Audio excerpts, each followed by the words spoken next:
Statistics show half of the people who have lost their jobs to automation never worked again. As a result, a massive surge in alcohol use and drug overdoses, suicides, and depression followed. It's going unaddressed around the country, and unfortunately, it's just going to ramp up. The loss of one's ability to provide for their family can be a debilitating one. And we're finding out now it may start psychologically and end physically. While politicians will have you think it's immigrants that are taking all the jobs, the reality is the fact that technology is advancing to a point where our labor is less and less needed. Let's look at a few statistics. AI is replacing first jobs like retail. Over 50% of workers ages 16 to 24 are losing jobs, crippling their start and ability to begin adulthood. Already, 2.5 million call centers will be replaced by automation. We can all attest how aggravating it is calling your bank or T-bill company and the difficulty that follows trying to speak to an actual human being. I know I'm not the only one who realized the voice they were yelling their account numbers to for the umpteenth time was a computer. 40% of malls in the United States will close in 4 years thanks to Amazon. This will be the loss of hundreds of thousands, if not millions, of jobs worked by human beings. The number is even more at the hands of COVID-19. Corporations like Amazon and Netflix paid zero taxes despite record profits. July 2018, 1,800 plus Amazon workers in Spain and Germany held a strike against their annual Prime Day, calling for better working conditions, pay, and health benefits. In the case of Amazon, as the demand for goods continue to rise, so will there need to be an efficient packaging and shipping labor force. With workers already being overworked and underpaid, I'm sure Bezos understands an automated workforce will eliminate this problem. And we can see he's already working on it, as drone technology and self-driving shipping trucks have been reported to be on the horizon. With his new Amazon Prime air delivery system, soon the sky may be filled with drones dropping off packages. Imagine the images you saw on the Jetsons cartoon in the 1960s. In the last 30 years alone, we witnessed the biggest tech boom of our time. Just think, color television came not even 50 years ago. Since then, the devices we saw on TV shows like Star Trek have come to fruition. The invention of cell phones took phone calls to a new level, merging with computers. Today, we use our cell phones for calls less and less, and more for streaming movies, gaming, paying bills, transferring money, and even remote security in our homes while away. Life seems great, right? But what about the flip side? An unpopular notion is that AI, as intelligent as it is, will actually make us dumber, if not lazier. Think about it. Self-driving cars, robotic companions, even robotic vacuums. Pretty soon AI will do everything for us.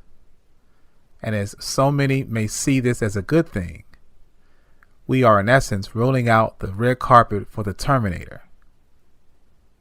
Think I'm reaching? Kaiju Lee, a professor at Case Western Reserve University, is hard at work creating robots with feelings.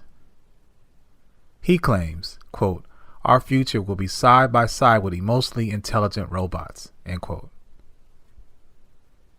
Behind the scenes, there's a movement where scientists, engineers, and even psychologists are programming robots to become smarter and faster at knowing what humans are feeling and thinking just by looking into their faces and reading your feelings in real time. Lee's working on improving AI that now powers interactive video games, which will soon enhance the next generation with personalized robots likely to coexist alongside humans. Wait, what? The problem is the picture the masses may be painting on how this relationship will be is distorted. See, We've been conditioned to want to have something we can direct and control. And like pets, we think these robots will be our slaves. When we think of the enslavement of our ancestors, the slave master in domineering fashion actually relied on them. Our ancestors cooked, cleaned, reared their children, and even pleasured them on demand. These expectations will be no different with robots. Problem is, the yearning to have something that obeys your every beck and call actually creates a dependency, one we cannot assume these robots won't be equipped to eventually take advantage of. Already, the masses trust computers over humans. The Oracle.com released results from a study in October 2019 showing 64% of people believe robots over their own human managers. AI is becoming more prominent, with 50% of workers currently using some form of AI at work, up from 32% in 2018. Workers in China, 77%, and India, 78%, have adopted AI twice more than those in France at 32% and Japan at 29%.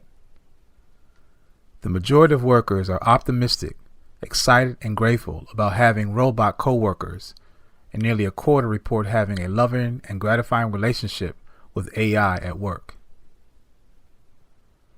All this points to the elimination of humans performing these jobs. Think of the amount of savings companies will have. Robots don't take breaks, so they can work 24/7, increasing product completion.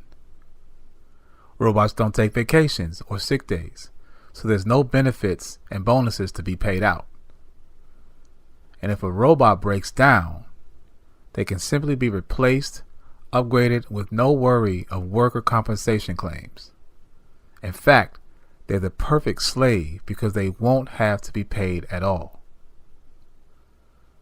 So as we celebrate Alexa, Siri, and Google Assistants with simple commands like, "What's the weather?" or play a track from Mos Def and Talib Kweli, AI is deep learning, figuring out our likes and needs to be used in some kind of way we cannot fathom at the moment. I won't go into detail in this book, but I did write an article on theghettotimes.com entitled Help, Human Extinction Level Project. I invite you to check it out.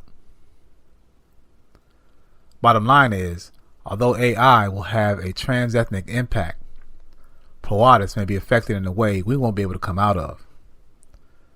Instead of marveling over what AI brings us, recognize what it could take away and implement a plan to make sure it doesn't happen.